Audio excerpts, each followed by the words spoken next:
Hello, and welcome to Magic Box Storytime with me, Lottie.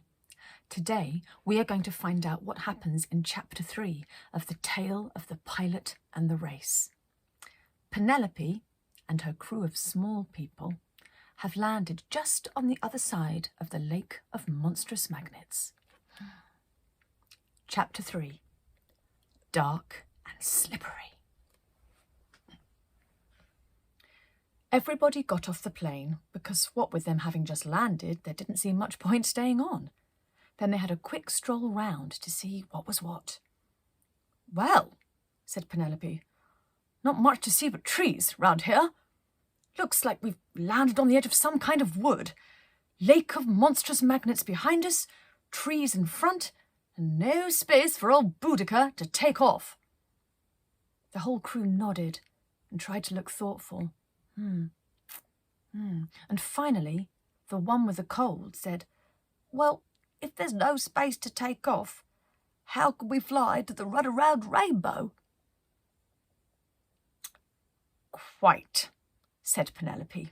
She paced back and forth a couple of times and then stopped and said, "Hate to say this, crew, but it looks like we'll have to leave old Boudica here and go the rest of the way on foot."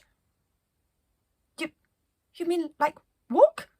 said Yoga Breaths, who'd forgotten to do his yoga stretches as well and was feeling rather stiff. Penelope grinned. "Absolutely," she said. "Good job. We all passed our fitness tests, eh? Right, Jodie, got the flight case? Good. I've got the compass, so let's go." They trudged away from the plane and into the darkness of the trees. Some of them were excited by a walk in the wood, but not all of them, especially Toilet Situation, who didn't even want to think about what the toilet situation might be in a wood where there didn't seem to be any toilets. Penelope suggested they all hold hands and walk very carefully. "After all," she said, "we don't quite know where we are or what's in the wood."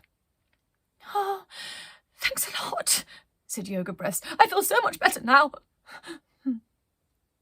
They all knew he was fibbing, though. They tiptoed cautiously over the mossy ground, feeling not very sure of anything. Some of them didn't mind not feeling sure, but others didn't like it at all. The more they walked, though, the better they felt. After all, they thought it's only a wood. What could possibly go wrong? But just as the ones who didn't like not feeling sure started to relax and catch up with the ones who didn't mind it, Penelope said, "Jeepers, it is dark in here, isn't it? Tricky to see where you're—" "Ah!" It was the "ah!" that bothered them, and the ones who didn't like feeling unsure but had just started feeling better about it went right back to square one, or an even worse square, and felt utterly terrified. And even the ones who didn't mind feeling unsure had to admit, well, they felt concerned about Penelope's "ah!" It really was a little bit worrying. But even more worrying was that right after crying "ah!" Penelope continued with "oh, edge of hole, we're right on the edge of a hole, and it's so slippery, ah!" Oh no, they all thought. Oh no. Not another "ah!" "We're going in," yelled Penelope. "Don't be scared, it'll be fine."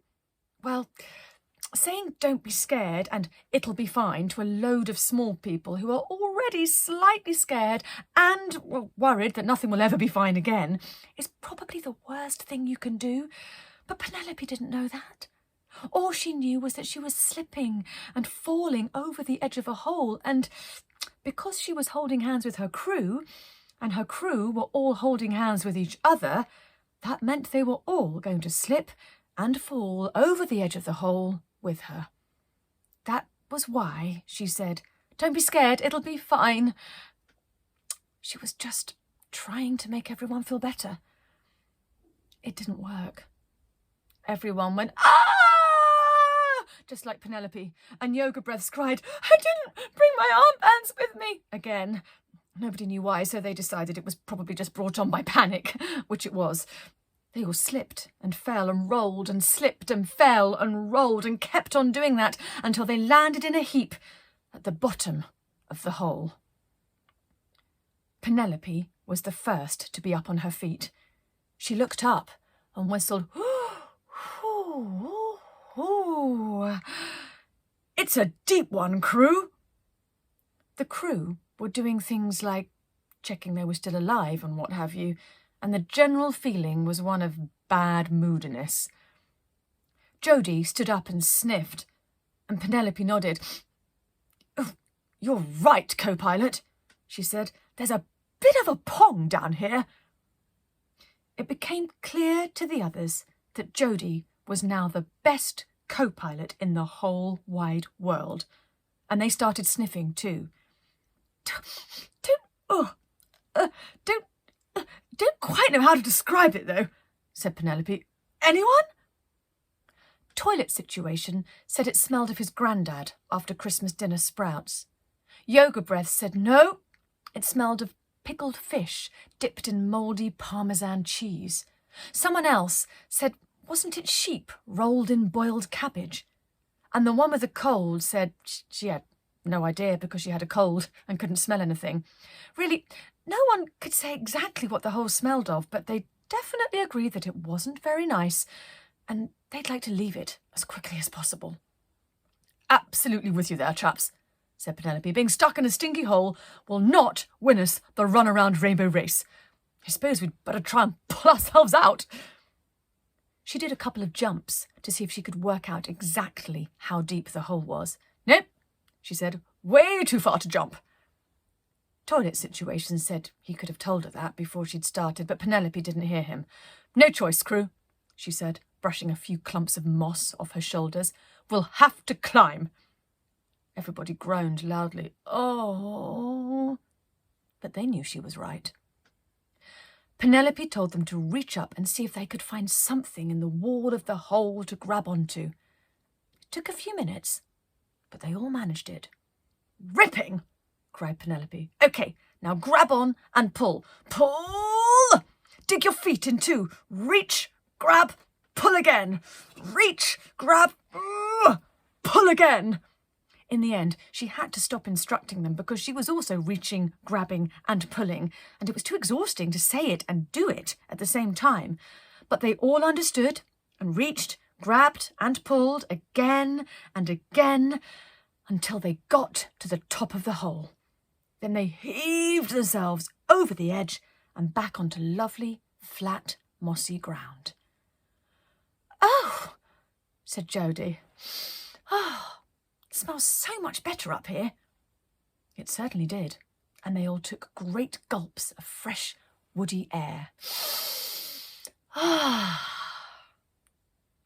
"That was tough, crew," said Penelope. "And you were all sensational.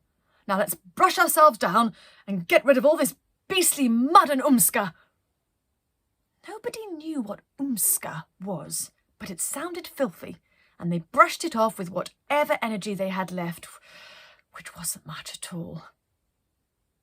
They weren't the kind of crew that made a fuss about stuff like that, though. And that is where we have to leave them. That is the end of Chapter 3. I hope you enjoyed it, and I hope you come back to find out what happens to Penelope and her crew in Chapter 4. Thank you so much for taking the time to listen to Magic Box Storytime with me, Lottie. Take care, and I hope to see you again soon. Bye for now. See ya.